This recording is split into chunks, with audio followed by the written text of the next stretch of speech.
Good. So, last time we were talking about the almanac, and you were looking at what was on your birthday. And actually, I was just reviewing the syllabus and realized this is actually an assignment we had. Were you aware of that? I think I read about it, but I wasn't sure exactly what the instructions were, and you had to talk about it. Okay. Anyone else feel differently? Okay, good.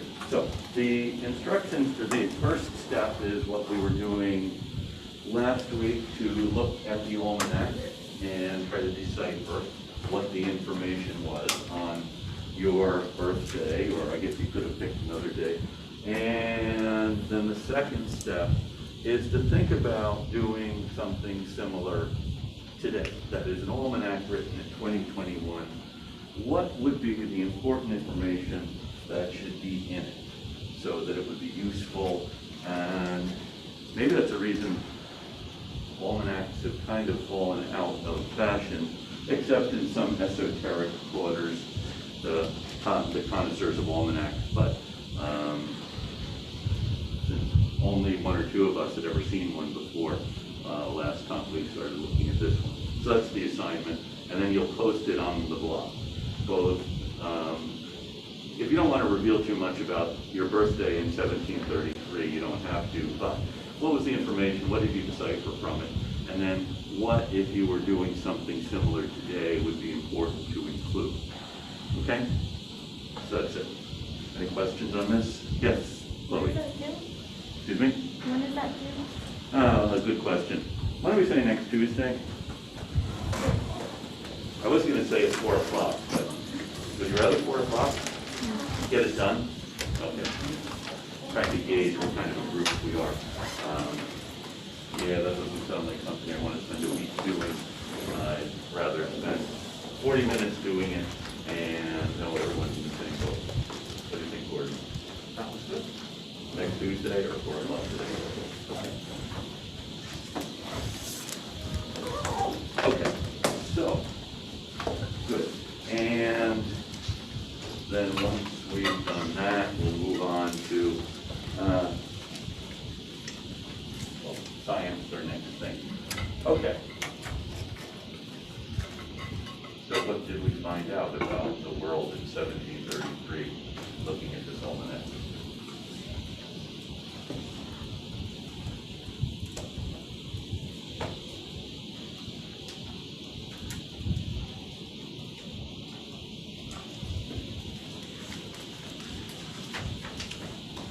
Yes. Apparently most people were interested in astrological signs and zodiac. Yeah. They were. There seems to be. I mean, that's right in the front, right? Yeah, Yeah. I was kind of surprised. That surprised you? A bit, yeah. I mean, I know it's been around for a really long time, but I didn't realize that it was such a, like a mainstream thing back then, that it was so important to include in like one of the first pages.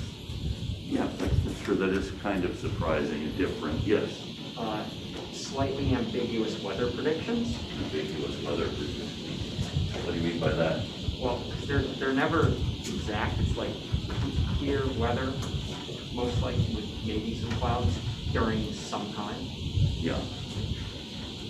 So, could they be more exact? Yes. How so?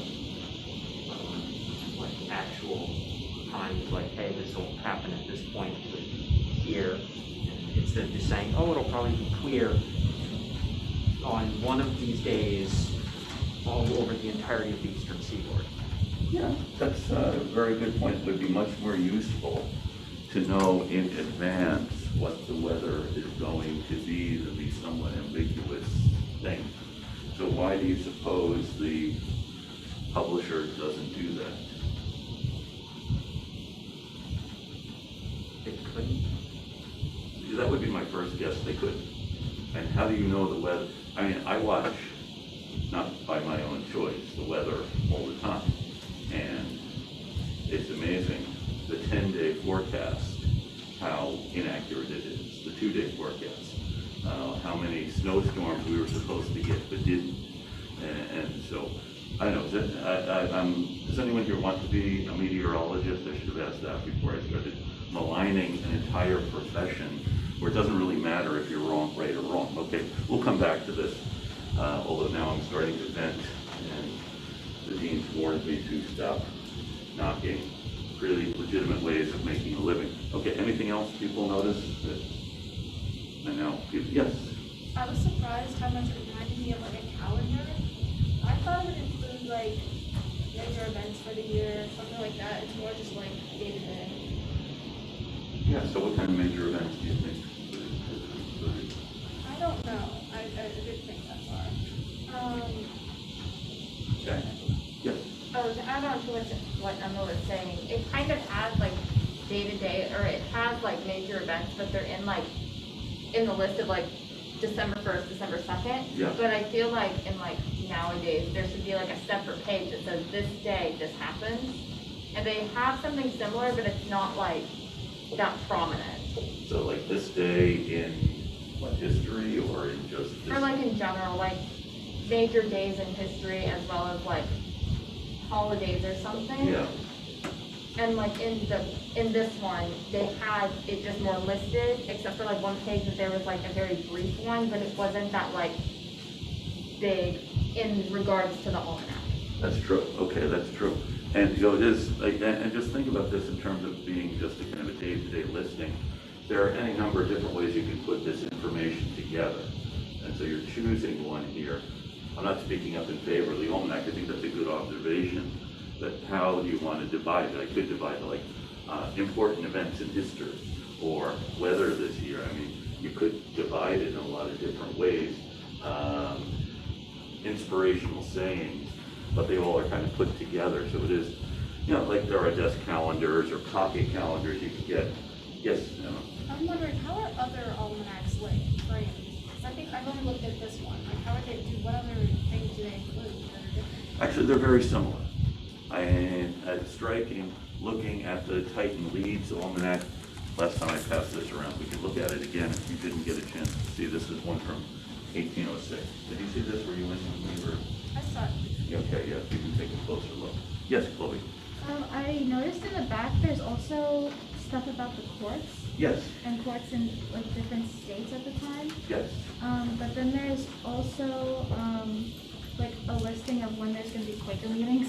Yeah, So I guess both courts and religion. yeah. Courts, today, courts are always in session. And so you know where the courthouse is. I mean, there's one across the street. But at this time, they weren't. The courts would travel. So if you want to bring a lawsuit or something, you have to know when the court is meeting in such and such a place. That's a useful piece of information. Then Quaker meetings, annual thing. Is anyone here Quaker? Did I already ask that? I did? Yeah. And I know, and despite the persistent warnings from the dean to stop asking people about their religious affiliation, I keep asking if anyone's a Quaker, and I guess that's going to come up in my evaluation. Anyway, yes. So Quaker meetings, where they are, when they are, and so that's who is interested in when, not who in this class, but who in 1733 wants to know where the Quaker meetings are. Yes, Sydney. Quakers, yes, obviously, yes. So you're hoping Quakers will buy this.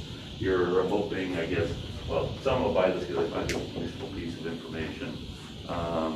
Yes, I also thought it was interesting, like, how clear it was that they were still colonies of Britain, because there was a list of all of the kings Yeah. through history. Kings of England, yes. Because they are part of the empire. And other world leaders or other kinds of information like that here? Yes. Well, there was also, like a list of how far away big events were from the year that they were in, which was kind of interesting, like the way that it was set up, as in like this was however many years ago. Yeah, because it's putting you in this context of when that is. If somebody said something happened in 736, that doesn't really tell you much. But you know, that was 1,200 years ago. This one was 1,100 years ago. Yes, Chloe. There's also a small section on Baptist general meetings, and there's also a section on when fairs are kept. I don't know what exactly fairs are. You don't know what fairs are. 1733, if they're the same as what fairs are to us today or not. Okay, that's a good question. And the marker of how far we have come. So the Baptists general meeting, another religious denomination, and the people most interested in when they are meeting, of course, would be the Baptists. Fairs, anyone know what these are? We still have them, by the way. Typically, where did you find the fairs? Do you have yours, Sandy? Yeah, I have it on the PDF. Okay. It's 24, page 24. Okay, and what does it say about the fairs? It just says where they're held and what day. And where are they held?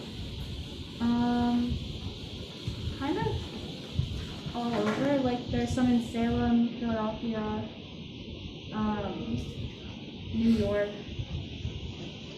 Bristol, Burlington. There are lots of different fairs. Let me see if I can find this, rather than making Chloe do all the work.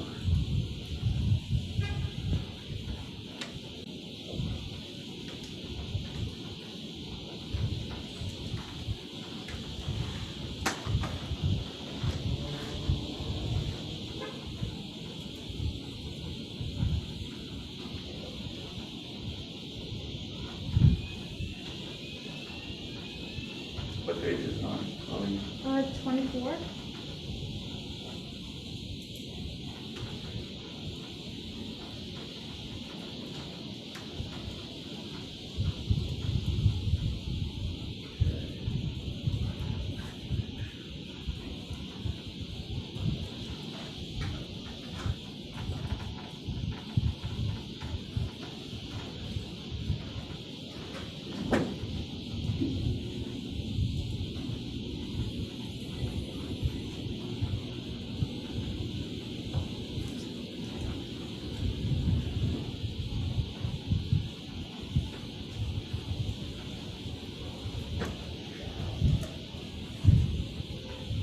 Okay, almost.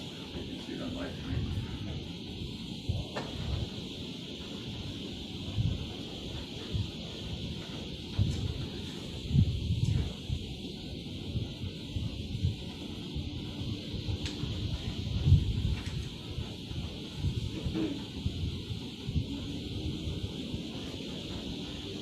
Anyone ever been to a fair?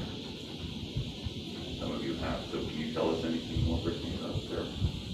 Usually they have games that you like buy tickets for, or like small game stands and lots of food, usually like local food trucks and things like that. So it sounds like a fun thing. Yeah. Sorry, Mitchell, you have been to a fair? Yeah, the fair by me also has like a lot of like farm animals and stuff, like and other agricultural things. Yeah, so agricultural things. You're gonna say something about fairs, or was it Anna?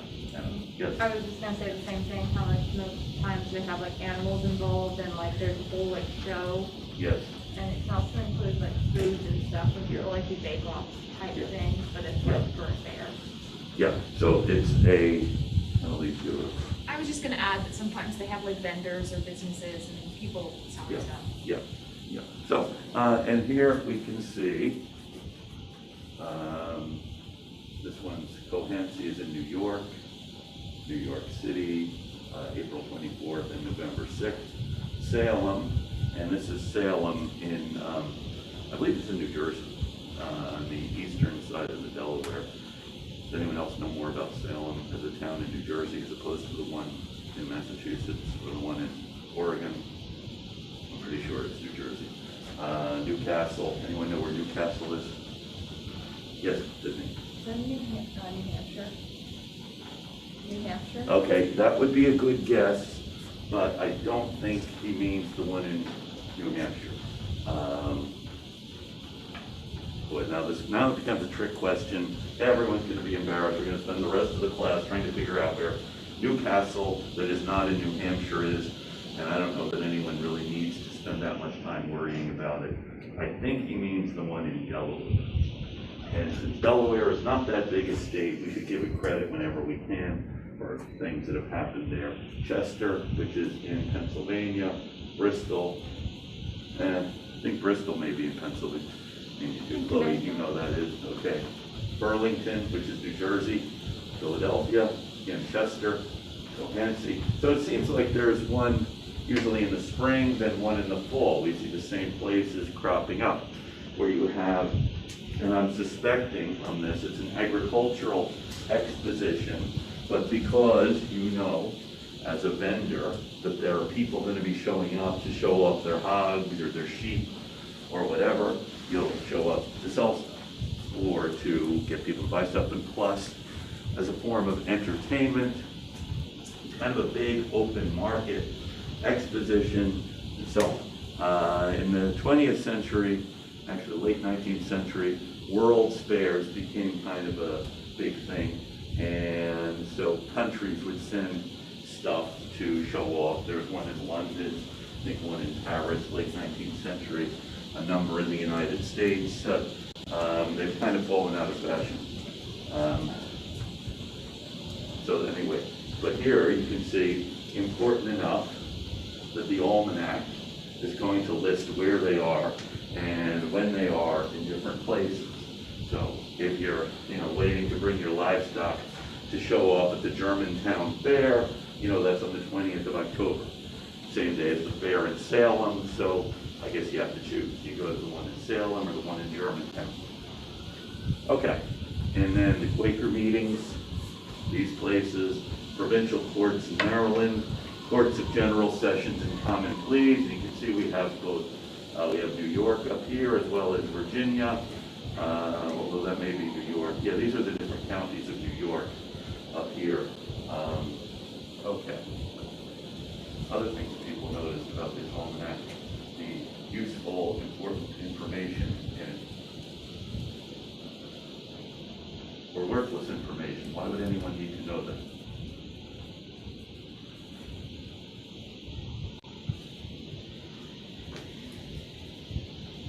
Yes? I think it, or somebody else. Okay, sorry, yeah. I think that it is important for people to know because, especially with all of those places spread apart, it would be harder to get information from one place to the next. Yeah. So to have something in the beginning of the year advertising all of these events around local areas is probably helpful for getting people there. Yeah, and you have to remember, this is an era, we are so used to simply being able to Google something or get it quickly. This may be one of two books someone has where they have this. And newspapers aren't going to say this, so it's a really compilation of lots of stuff. Yes, Mitchell? I was going to say it was useful to have, because in 1733, most of New York, Pennsylvania, and some parts of New Jersey was still like frontier, so like people that were living there are really scattered, so maybe those fairs were like a few times a year where they would meet with like other local communities and stuff like that. Exactly. It's one of the few times you're going to go and see other people, be in an aggregation of other people. And then actually in the first decade of the 1800s, there is a religious revival at a place in Kentucky.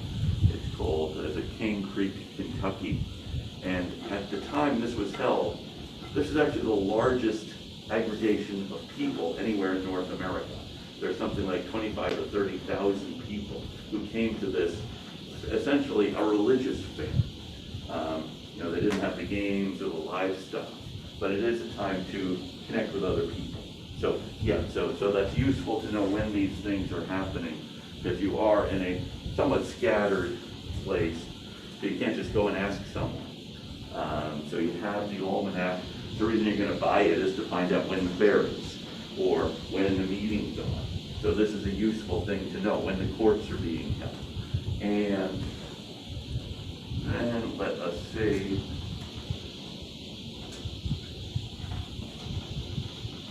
Here we have the principal kings, and then description of the highways, roads from Annapolis, Maryland to Philadelphia, then from Annapolis to Williamsburg.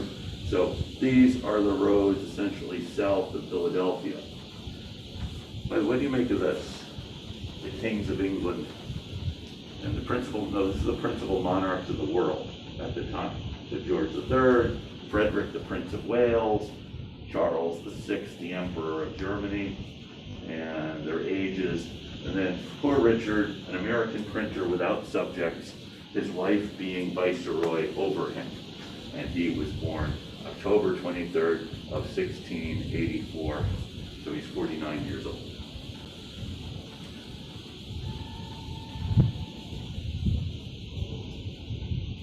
Who's that?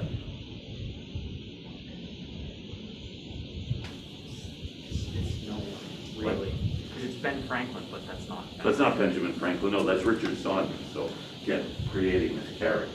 Okay, let's get back to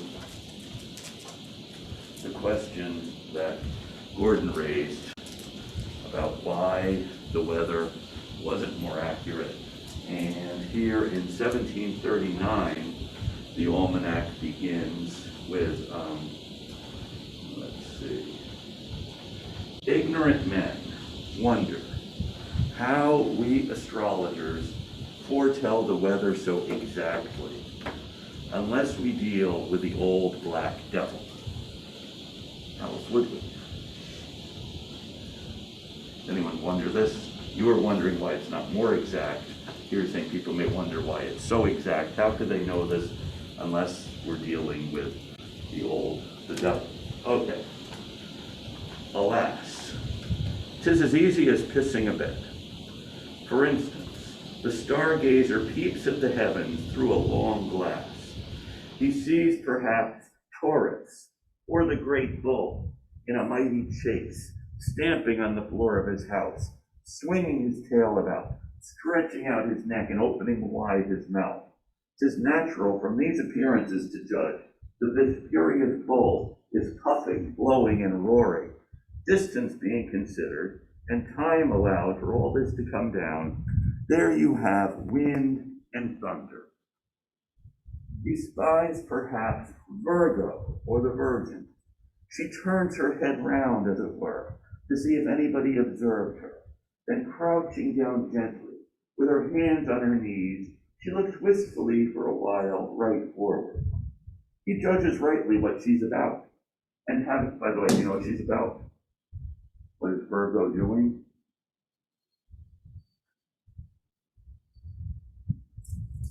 She looks around discreetly to see if anyone is watching, and then with her hands on her knees crouches and looks off.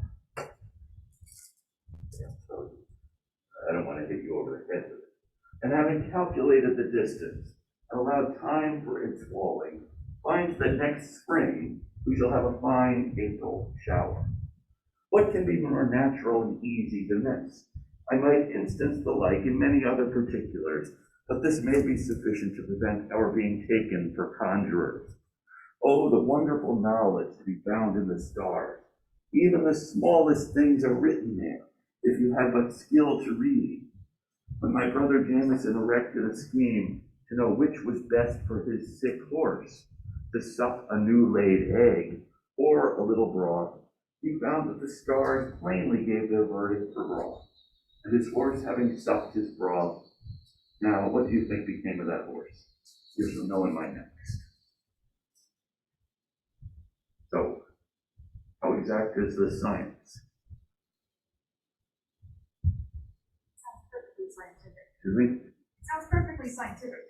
I think you're being slightly sarcastic. Maybe so. Thank you. We don't get sarcasm. You know, so we don't know. Are you going to write in the almanac, though? We don't know this. I mean, you have to put in weather. People expect it. But how do you know what the weather is going to be in a year? And so you look at the stars, and you see Taurus, and are you all familiar with these constellations? Okay, and Taurus is swinging his tail, puffing and blowing, and that means wind and thunder. Virgo is, well, you can see the form. Okay. What do you make of the author of this? Essentially beginning by saying, we don't know. And yes. Running an excuse for when he's wrong. It could be yeah, that's right. It's an excuse for when he's wrong. But why put it in at all? I mean, that's another question. And I don't know. This is one of these I have an answer for, and you'll say something, I'll tell you why you're wrong. So yes, Chloe. I feel like it's almost like a disclaimer. As like, you know, I am wrong. You already know that I said that I don't really know. You know, if someone's like, why is this always wrong? Yeah. How do we know now what the weather is going to be?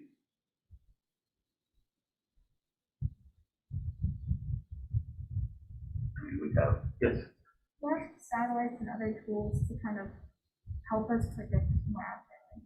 yeah, there are satellites and things, and, yeah, so it can be somewhat more accurate, but still it's not entirely accurate as we know. But he's writing this a year in advance and having to put something in.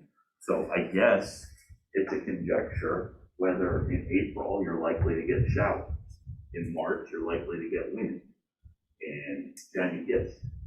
I'm just confused with if none of them knew, and like they all know that nobody knows, why would you put it in? That's an excellent question. Does anyone have I don't have an answer to that. Does anyone else have an answer? Yes. Please. Maybe it just made them feel better about things, like they can't control it, but maybe they just felt like more comfortable feeling like they had an idea, even if it was totally wrong. Yeah, I suppose. Who's they, you mean? Just the people writing the almanac and the people reading it, like just to feel like they had a sense of what was going to happen, so it makes it less unpredictable. Yeah. Scary.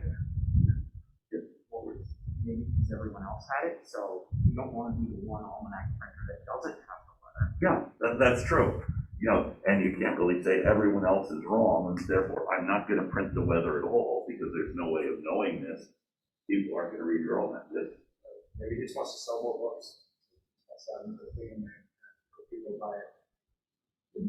Yeah, that makes sense. Okay, so let's see. And I wonder if in the 1740 almanac he tells us what happened to his horse.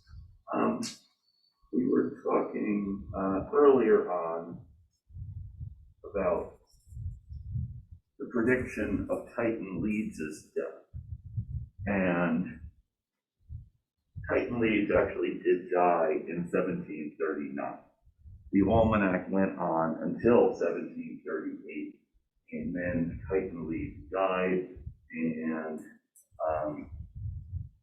here is Poor Richard, October 7th, 1739. So this is Titan Leeds, remember, had the best-selling almanac in Pennsylvania, New Jersey, New York, Maryland, and he essentially is put out of business by Richard Saunders, whom we know is Benjamin Franklin. Okay, so you may remember that in my first almanac, published for the year 1733, I predicted the death of my dear friend Titan Leeds, Philomat. Philomat means a lover of knowledge, a lover of actually mathematics, to happen that year on the 17th day of October, 3 hours, 29 minutes p.m. The good man, it seemed, died accordingly. But W.B. and A.B., these are two other guys who published almanacs, have continued to publish almanacs in his name ever since, asserting for some years that he was still living. At length, when the truth could no longer be concealed from the world, they confess his death in their almanac for 1739, but pretend that he died not till last year, and that before his departure, he had furnished them with calculations for 7 years to come. Ah, my friends, these are poor shifts and thin disguises, of which indeed I should have taken little or no notice if you had not at the same time accused me as a false predictor, an aspersion that the more affects me as my whole livelihood depends on a contrary character. But to put this matter beyond dispute, I shall acquaint the world with a fact as strange and surprising as it is true, being as follows, that on the 4th instant, that is, on the 4th of this month, towards midnight, as I sat in my little study writing this preface, I fell fast asleep and continued in that condition for some time, without dreaming anything to my knowledge. On awakening, I found lying before me the following letter. Dear friend Saunders, my respect for you continues even in this separate state, and I am grieved to see the aspersions thrown on you by the malevolence of avaricious publishers of almanacs, who envy your success. They say your prediction of my death in 1733 was false, and they pretend that I remained alive many years after. But I do hereby certify that I did actually die at that time, precisely at the hour you mentioned, with a variation only of 5 minutes 53 seconds, which must be allowed to be no great matter in such cases. And I do farther declare that I furnished them with no calculation of the planets, motions, etc., 7 years after my death, as they are pleased to give out, so that the stuff they publish as an almanac in my name is no more mine than 'tis yours. Think of this. We'll finish this letter. I guess you can tell who the letter is from. Can you tell who the letter is from? Who's it from? Yes, you. Yes, Titan Leader, the ghost of Titan Leader. You will wonder, perhaps, how this paper comes written on your table. You must know that no separate spirits are under any confinement till after the final settlement of all accounts. In the meantime, we wander where we please, visit our old friends, observe their actions, enter sometimes into their imagination, and give them hints, waking or sleeping, that may be of advantage to them.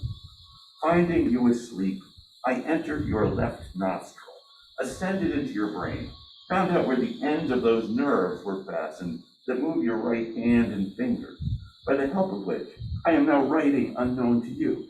But when you open your eyes, you will see that the hand written is mine, though wrote with yours. The people of this infidel age, perhaps, will hardly believe this story, but you may give them these 3 signs by which they shall be convinced of the truth of it. About the middle of June next, J. Jameson Philomat shall be openly reconciled to the Church of Rome and give all his goods and chattels to the chapel, being perverted by a certain country schoolmaster. On the 7th of September following, my old friend W.B. shall be sober 9 hours, to the astonishment of all of his neighbors. By the way, this is written as, this is another 18th century invention.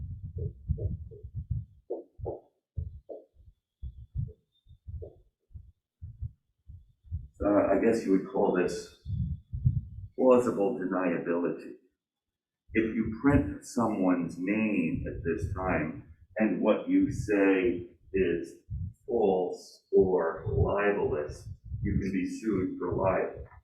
So there is a person, William Burkett, whom this means, but of course, if William Burkett says this is false and libelous, he could then sue, and the publisher could say, well, it wasn't William Burkett I meant, it was William Burnett, or Wilfred Burnett. I mean, you can, it's plausible deniability. This is why you see in a lot of 18th century publications this form. So what's going to happen to, does anyone remember what's going to happen to Mr. W.B.T.? Yes. It's going to be sober for 9 hours and it's going to be very, So why might that be libelous? because it's suggesting that he drinks. Yeah, there's going to be a 9-hour time when he'll be sober, which will be to the astonishment of all. And at about the same time, W.B. and A.B., these are the 2 people who kept the almanac, will publish another almanac in my name, in spite of truth and common sense.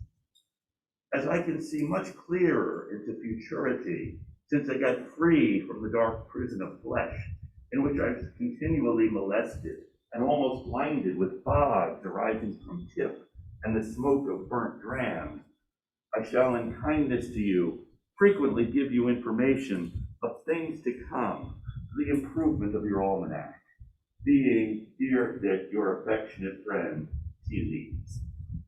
For my own part, I am convinced the above letter is genuine.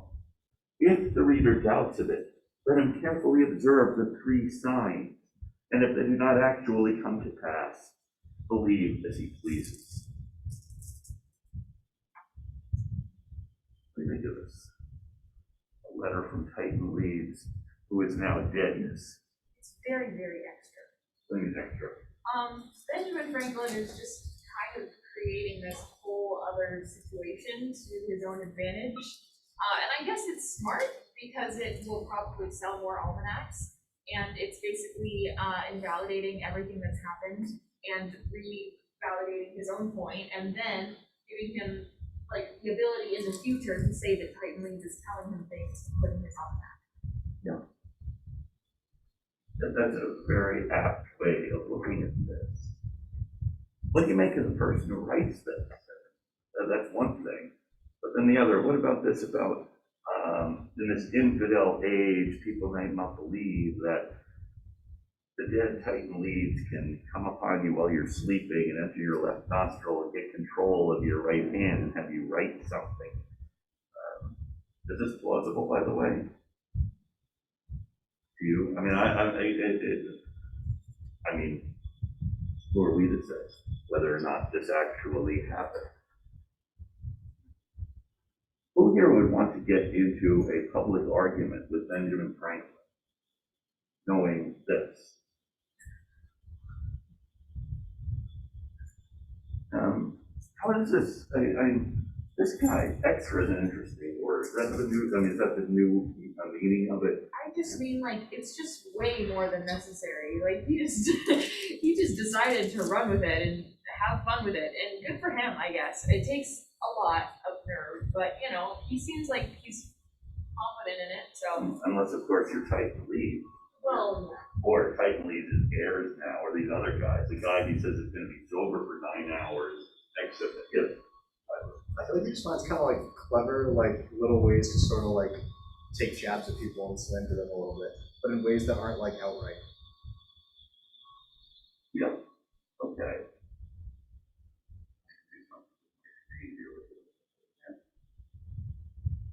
Okay.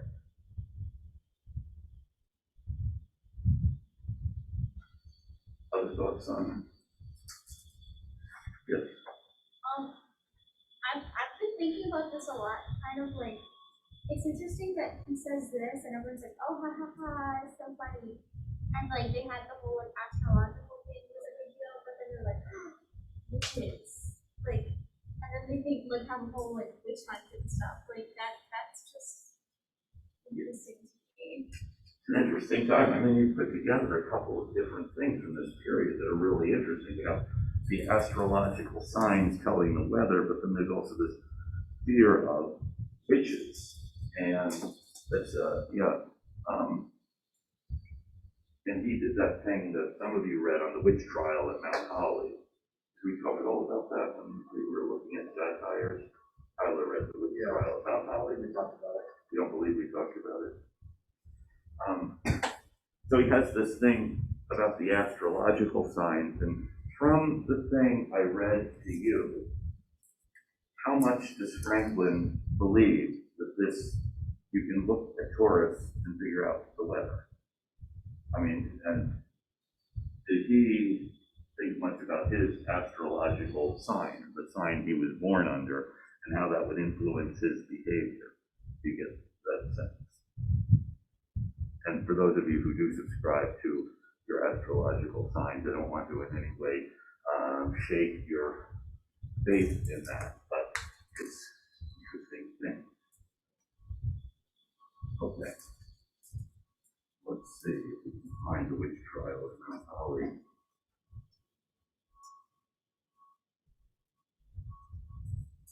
This is October of 1730. Okay. Burlington, which is in New Jersey, October 12th. Saturday last at Mount Holly, about 8 miles from this place, near 300 people were gathered together to see an experiment on two tried on some persons accused of witchcraft. It seems the accused have been charged with making their neighbors' sheep dance in an uncommon manner, and with causing hogs to speak and sing psalms, etc., to the great terror and amazement of the king's good, peaceable subjects in this province. And the accusers, being very positive that the accused were weighed in scales against a Bible, the Bible would prove too heavy for them, or that if they were bound and put into the river, they would swim. The said accused desirous to make their innocence. So, the way to test if someone is a witch is to weigh them in a scale against the Bible. And if the Bible is heavier, the person is a witch. I don't know if any of you have ever seen a Bible, and anyone here seen a Bible? Again, this isn't something, the dean told me to stop asking you questions like this. I'm not inquiring into your religious background, but okay. So Brittany, as a general rule, which weighs more, you or a Bible? You or a Bible, which weighs more? You. Yeah, okay. So, however, the Bible outweighs you. That's a sign that you are a witch. Or you're bound, tied up, thrown into a river. If you can swim, that's an indication that you're a witch. If you drown, it's an indication you're not a witch. Okay?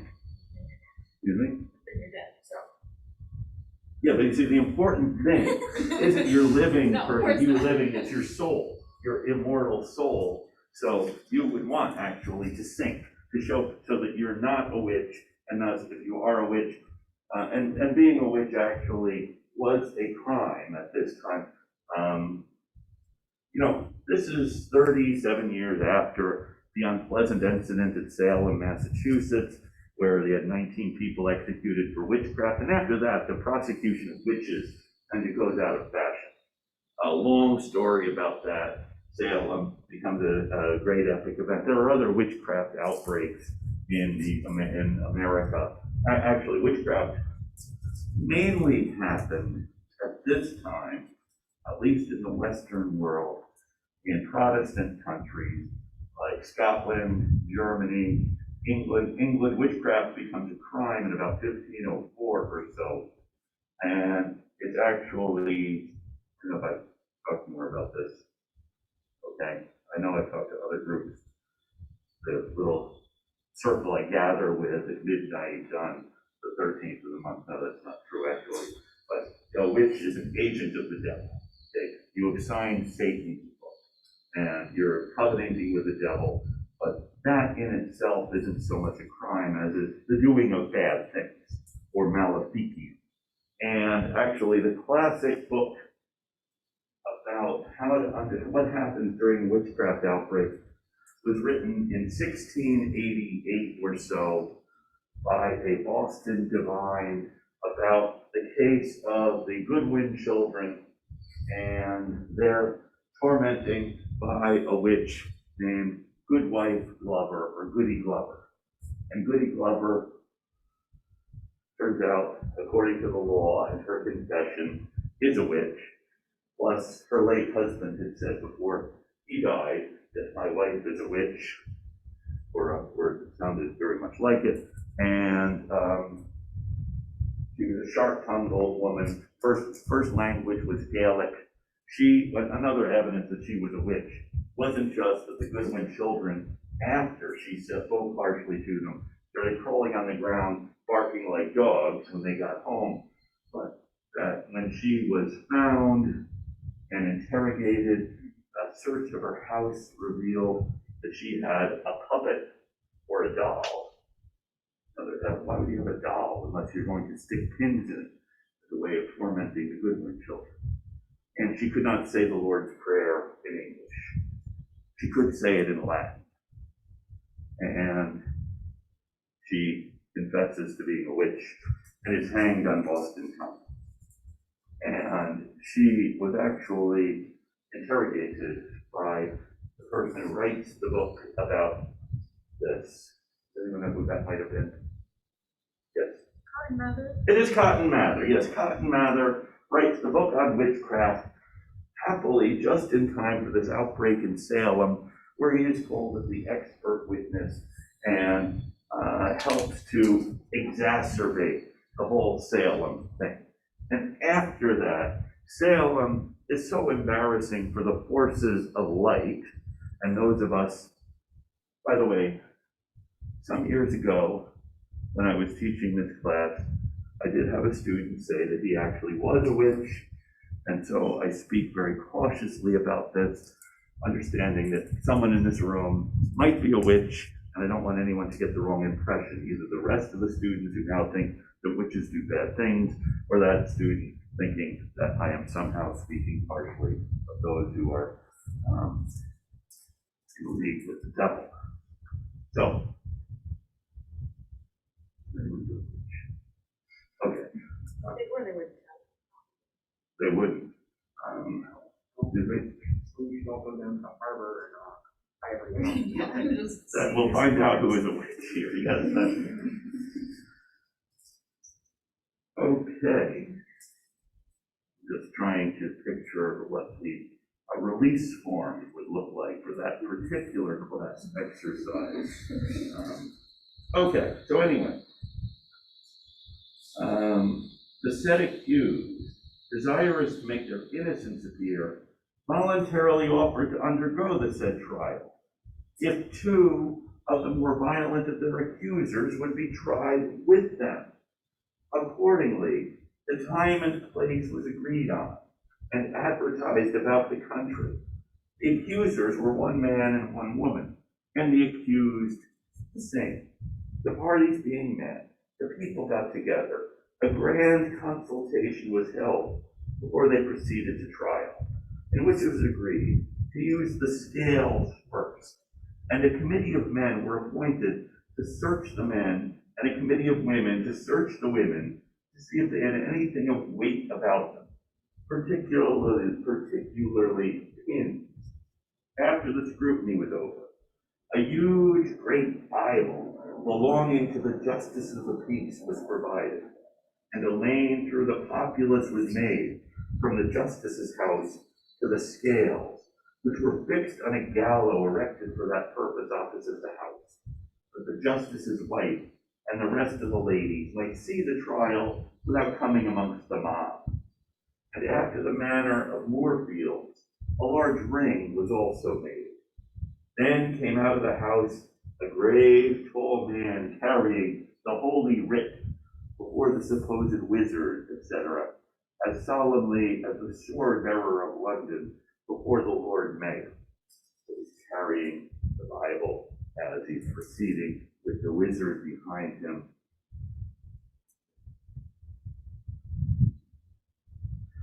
The wizard was first put in the scale, and over him was read a chapter out of the books of Moses. Then the Bible was put into the other scale, which being kept down before, was immediately let go.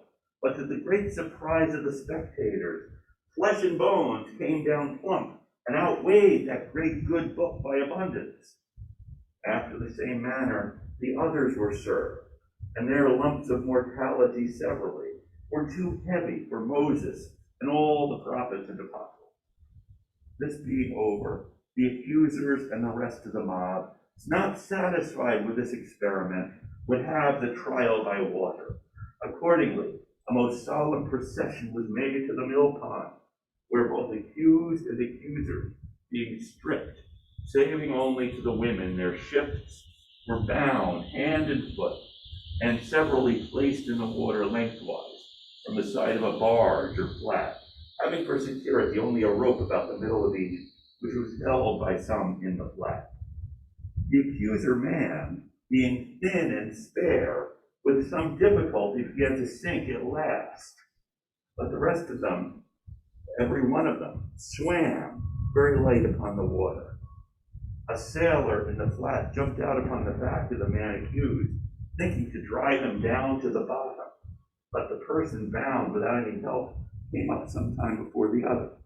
The woman accuser, being told that she did not sink, would be ducked a second time, when she swam again as light as before, upon which she declared that she believed the accused had bewitched her to make her so light, and that she would be ducked again 100 times, but she would duck the devil out of her.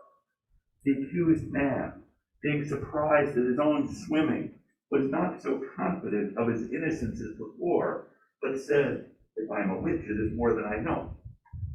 So you see, if they are able to float, it means they're witches, and they're all floating. And this troubled both the accused, who didn't know they were witches, and of course the accusers. Now, it says it's only with difficulty that one of the accusers starts to sink. So he's trying to sink to prove that he's not a witch.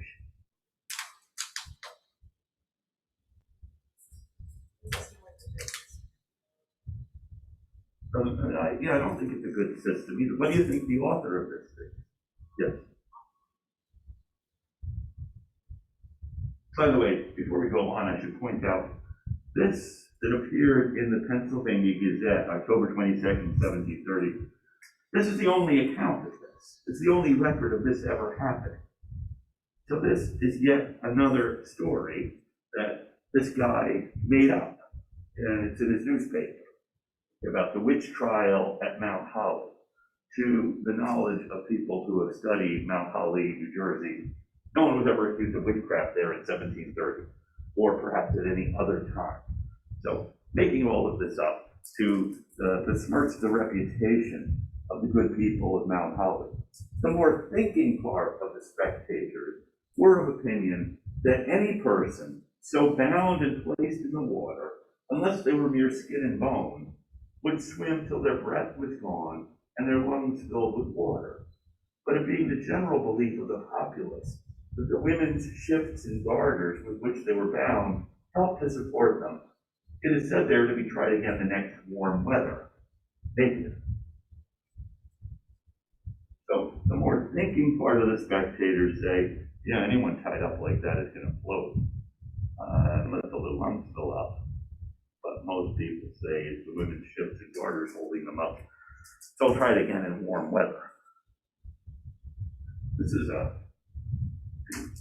more times I read this, the more puzzled I am. What have you? Yeah. What am I opinions on it? Yes. Well, I think that the whole thing is kind of stupid per se. Let's see. Like trying to drown someone and see if they're a witch. I feel like there are better ways to do it. Or like whenever you can see the person's clearly drowning, like save them instead of just being like, well, I guess, they're fake. Yeah, okay. By the way, do you think too that the author of this piece also thinks, to use your word, kind of stupid? I really hope so. I want to believe that. Yeah, it's the stupidity of trying someone for being a witch by trying to drown them or weighing them against the Bible. And it's, yeah, and as I said, this never happened to our knowledge. And there's no account of anyone in New Jersey being, having a test like this administered, which is, so I guess. I feel like satirical. It's like making fun of something that didn't happen. Yes, it is exactly satirical. That's the perfect word for it. Because this is a satire. And then the question is, what's he satirizing? And I think it is, I don't know, I shouldn't tell you what I tell you, but I was going to tell you what he thinks before he said that. What do you think? Yes, what do you think, Gordon? Is he satirizing Cotton Mather? Well, he could be, but why? Cotton Mather died a year earlier, so it, yes. The same with trials or just other with trials in general that happened like previously. But that was like 27 years earlier. Cotton Mather had just died a year earlier, and you see how he did with Titan Leeds, who had died a year earlier. Yes. I think he's just satirizing the way that they're trying to prove that they're witches, Yeah. because it doesn't prove anything. That's true. It is this credulity and this belief that we can prove this by tying someone up and throwing them into the water and seeing if they float or if they sink. Yeah. So, how would you do it? Yeah, I mean, I was gonna say, I agree with Emily, it's like kind of just satirizing the whole process. So it's a process, but to our knowledge, it never happened. So it's not as though there's a generally established way of determining if someone is a witch, and this enlightened newspaper editor decides he'd really like to change that, so I'll satirize the process. I think he may be getting at something else here. And that's really really the question I've been puzzling over. What it is who it is he satirized. I don't think it's necessarily poor old Cotton Mather, who's gone through his reward, and Franklin did call on him when he went back to Boston back in 1724, and a very touching encounter with him, where Mather tells him to stoop, and as he goes through life and saves himself many hard thumps. But it seems to me to be something else he's really getting at this. Maybe it's like the public and like the spread of information, like having all of us just change their mind and like, oh, one test isn't enough, let's give another one, and then when that can work, they're like, oh, let's try again in warm weather. Yeah, he's satirizing, I think, us, the credulous public, and even the more thinking part of them. I think like the ones that were most wrong. That and it's notable too. Someone pointed out that he's writing in Philadelphia. He has this happen in New Jersey, where I guess it's safer if you're in Philadelphia to have those people in New Jersey as opposed to people in the next town in Pennsylvania. But yeah, it is this the public which will buy this or get so excited about proving that someone is a witch. And what, by the way, what is it that indicated these people were witches? What was it they had done? Yes. The farm animals were making noise. Yeah. So the sheep are dancing in an uncommon manner. Yeah, as opposed to the common manner sheep usually dance. And the hogs were singing songs, etc. And then, to the great terror and amazement of the king's good and peaceable subjects in the province. By the way, this would be the phrasing of an indictment. You did something against the peace and safety of the king's subjects. So here it is, to the terror and amazement of the king's good subjects, when the hogs start to sing songs and the sheep dance. And so it's not like they're flying on brooms through the air, but they're just making the sheep dance and the hogs sing songs. Which, again, to my knowledge, no one found in 1730 that hogs or sheep in New Jersey were doing these particular things, which would, I think, have been notable enough to count. So, They should just like have a good time with it and put on a musical instead of trying to kill the people that did it. bring them to the fair, right? Yeah, exactly. Some singing hogs,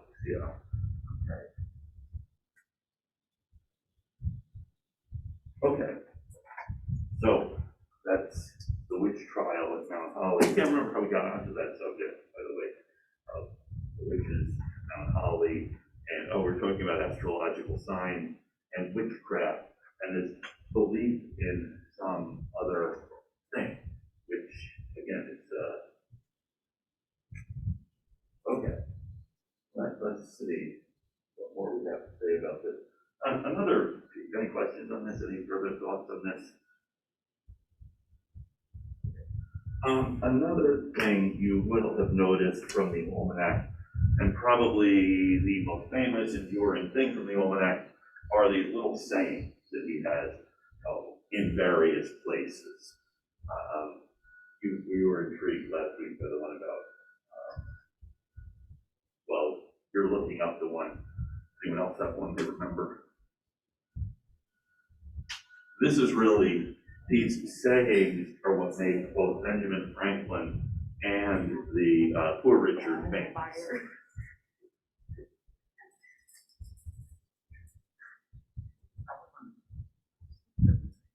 I think February has a couple.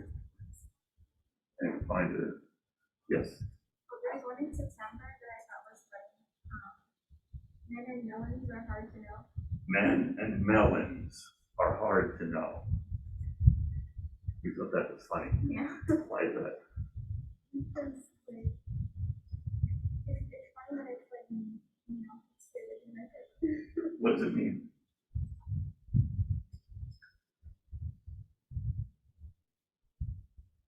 Men and melons are hard to know.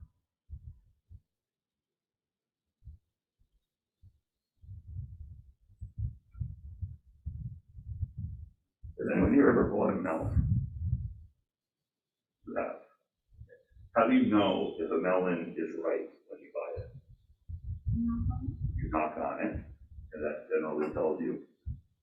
Anyone else know that? Okay, you do. You do. I thought you said you didn't know that. So you bought melons that weren't ripe. Apparently, Or you squeeze it, although it's a well-known thing, you mustn't squeeze a melon until you get the melon home. So you don't know what's inside it till you cut it open. How do you know what's inside a melon? Can't really cut them open. Now melons, you don't really know unless you knock it. Even that's not a perfect test. Brittany seems to have figured it out though. And yeah, so okay. Still funny, I think. And melons, hard to know. Anyone else have one?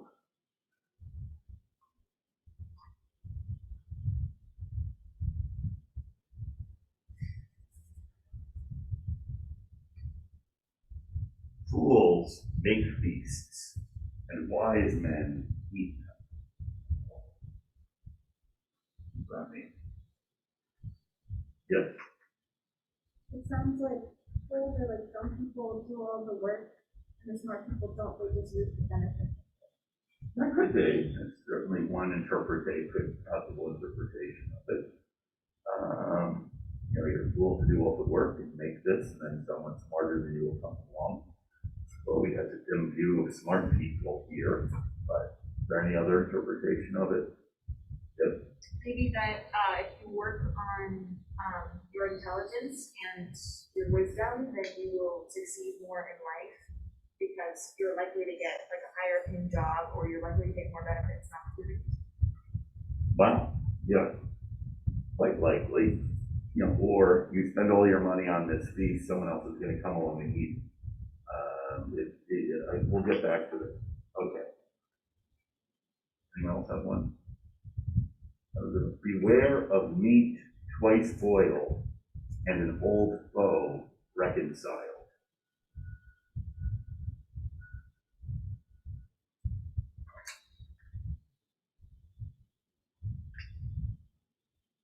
You're nodding your head, Mitchell.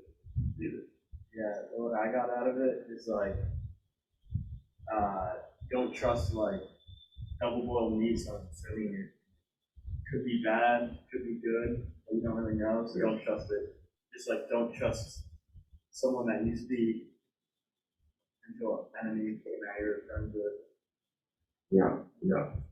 An old foe reconciled. Anyone else have a? I mean, by the way, it could be wrong. Maybe we should trust our old foes now that we've reconciled them more. Eat meat that's been boiled twice.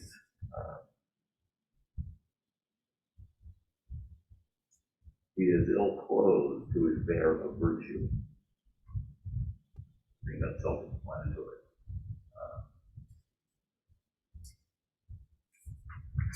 Anyone else? Or did you just find these so tiresome that you didn't want to waste any more time on these little helpful hints?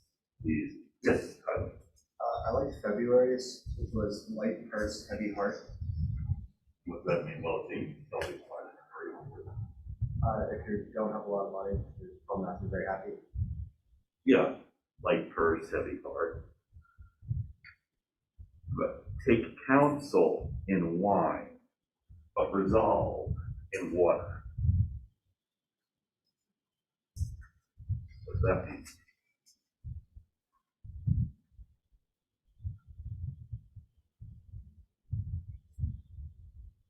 Yes. Like it's okay to have like your feelings about something, but wait to make a decision until you have like a clear head. So when you're thinking about something, take counsel in wine, but resolve in water. You have a clear head.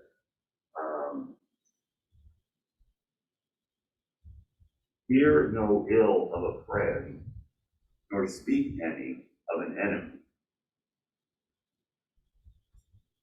Fear no ill of a friend, nor speak any that is ill of an enemy.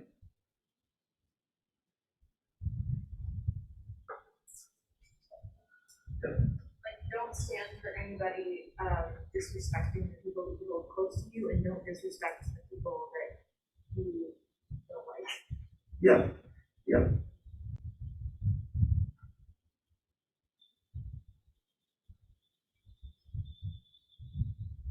Thou canst not joke an enemy into a friend, but thou mayest, that is, joke a friend into an enemy.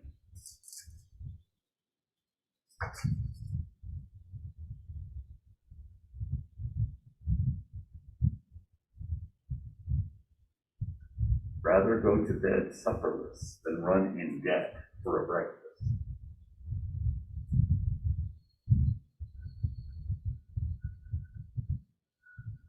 He that falls in love with himself will have no rivals.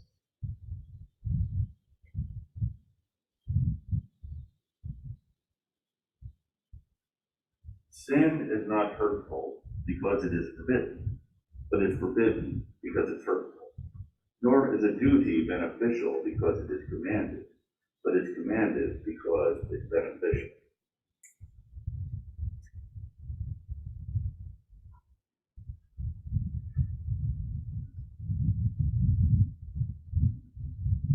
Promises may get thee friends, but non-performance will turn them into enemies.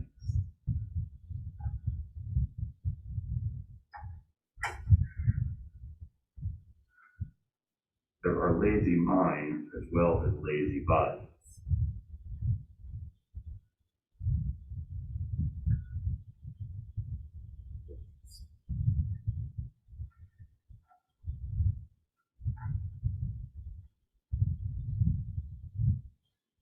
Lend money to an enemy, and thou wilt gain it.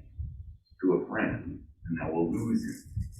Yes. I was just wondering how Benjamin Franklin came up with all these, or like, did he just like write fun ones throughout the year and then just toss them in there? Because some of them are a bit random, and I understand where he's coming from, but I don't know, it's just.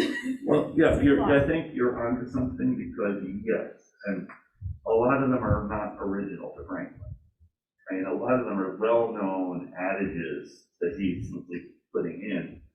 He does edit a lot of them and change a lot of well-known adages to give them more of a point, that he's emphasizing a certain set of things.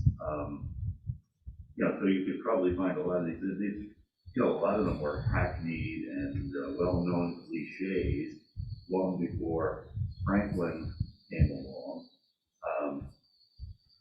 In fact, and so he kept track, he kept a list. And I mean, you look at other almanacs at the time, you'll find often very similar phrases.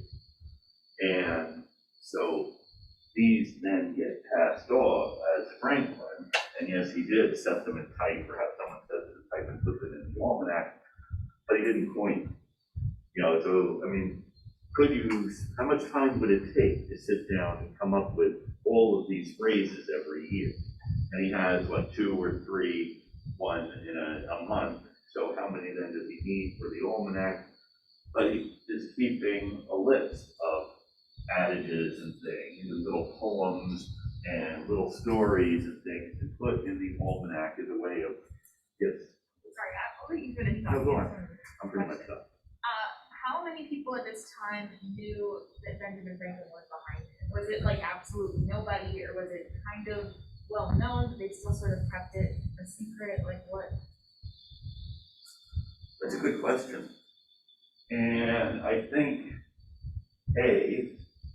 Benjamin Franklin did not loom as large in 1733 as he does today. Okay, 1733, remember, he is how old? He was born in 1706.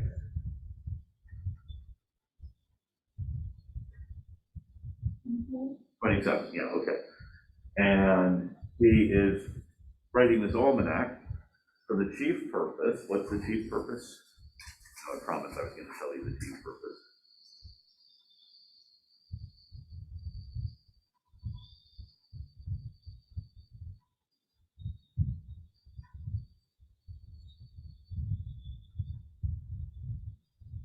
Oh, yeah. Extra money, yeah, he's doing this to make money, okay? So he's not setting down to become a philosopher because, I mean, he starts off talking about this Richard Saunders, who is a philosopher, and he's broke. So that's, right, printing the almanac is a way of making money, and so these little squibs or something that go in it, and then they have these moral lessons. So I don't know, now I'm wondering if this is getting at the answering your question. Who knew that this was Benjamin Franklin?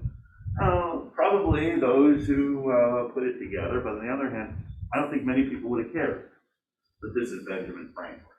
As I said, he looms larger for us because we know, if I ask you to name 10 people who were alive in 1733, I suspect after Franklin, your lists would get a little slim. So is mine, to be honest. We know Titan Leeds was still alive in 1733, so that's two. And Deborah Franklin was alive, William Franklin. But after that, that's the circle we kind of know about. There are a lot of other people in Philadelphia. There's the other guys writing almanac. And this guy is kind of troublesome. Well, maybe next time we can talk about people who didn't like Franklin. You're surprised. People didn't like Franklin. Or you're saying, finally. Okay, so I could go on now that we're on the subject. Did that answer your question, Natalie? Yes. Okay. Yeah, you don't want to hear any more about this. Okay, so I'll let you go. And we'll come back next time and do more with almanacs and with other things.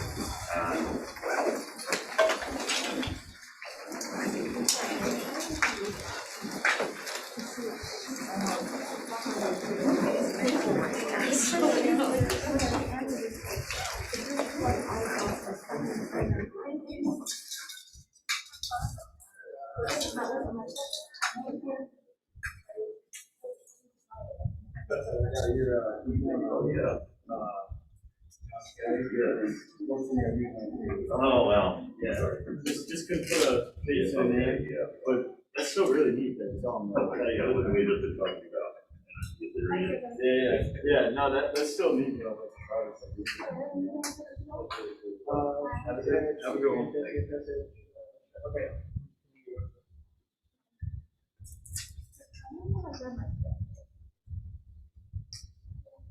Take care.